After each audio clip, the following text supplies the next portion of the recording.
2, 3. Okay, this is how we get the roller going. So first of all, you're going to check the fuel level here. You can see the silver cap on top of the green tank. So you're going to turn that anti-clockwise, check that there's fuel in it. We want to be about 3/4 full, not too full, just to avoid any fuel overspilling from the top because the cap's not a great seal. So once we've done that, we're just going to check it's in neutral. So you can see here, this is the gear stick and it's sugly, so that means it's in a neutral position.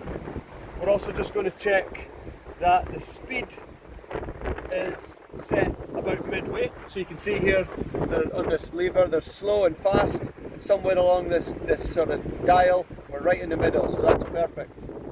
So we're now ready to get started. So the first thing we're going to do, because we're on the flat, we're going to take the brake off.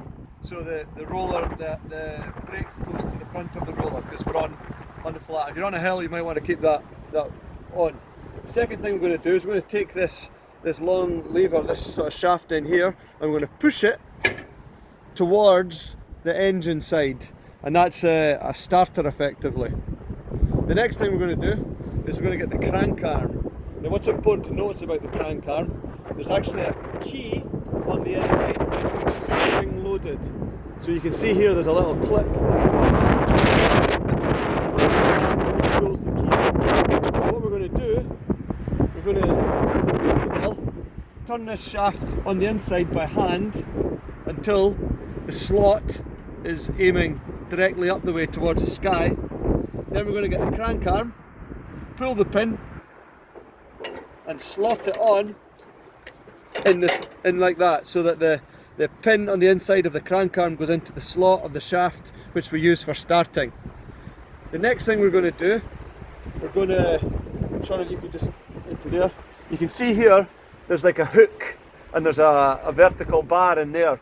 So we're going to push the crank arm and line it up so that the hook engages with the bar, and then we're going to turn it clockwise. So you can see that's now turning that shaft. Okay, so we're all connected. The next thing we're going to do is get the engine started. So I'm going to turn this crank arm about 10 times until I've got good momentum. Then I'm going to pull this handle back towards the fairing, the body of the roller, and that should allow it to start. You're going to need to put a bit of muscle into this one.